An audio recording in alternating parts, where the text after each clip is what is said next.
முடியும் முடியும் முடியும் நம்ம கை. சிஸ், என்னோட வீடு ரொம்ப அர்ஜென்ட்டா விற்கிறேன். இந்த வீடு 400,000 நீங்க வித்து கொடுக்குறீங்களா? ஓகே, முடியும். Okay sis. இவரு வேற வீடு கொடுத்தாரு, 4 லட்சம் சொல்றாரு. அத்தைதான் கொடுக்குறதோ தெரியல. வீடு வேற வாங்கணும், அதுவும் விலை குறைவா வேற வாங்கணும். எந்த இழிச்சவாய் மாட்டுவான்னு வேற தெரியல. யாரை போய் பார்க்கறதுன்னு தெரியல. என்ன பண்றது? ஏய், இங்க ஒரு ஆஃபீஸ் இருக்கு போல. சரி, என்னன்னு போய் கேட்போம். ஹலோ, வாங்க, உள்ள வாங்க. சரி வரோம். என்ன வேணும்? பார்த்தேன், வீடு படம்லாம் போட்டுருந்துச்சு. வீடா விற்கிறீங்க? ஆமா, வீடு தான் விற்கிறோம். 4 லட்சம் வீடு இருக்கு. 4 லட்சம் வெள்ளிக்கலாம் வேணாங்க. கைய கொடுங்க.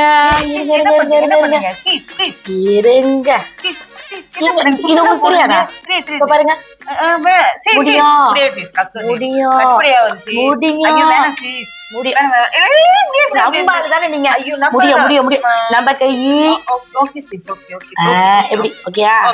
இந்த மாதிரி எத்தனை வீடு வாங்கியிருப்பேன்.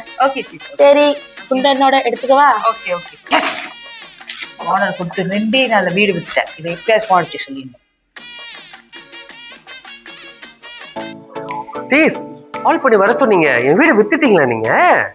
வாங்க சார், வாங்க. உங்களுக்கு வாய்ஸ் 100 சார். வெயிட் பண்ணிட்டே இருந்தேன். உங்க வீடு வித்தாச்சு சார். என்ன சீஸ் சொல்றீங்க? வித்துட்டீங்களா? ஐயோ, நல்ல நியூஸ் சொல்லுங்க சீஸ். சந்தோஷமா இருக்கு சீஸ் கேட்கறதுக்கு. அப்புறம் எவ்வளவு சீஸ் வித்தீங்க?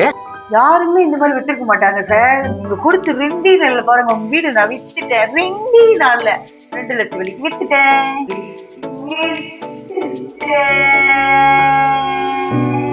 என்ன சீஸ் சொல்றீங்க?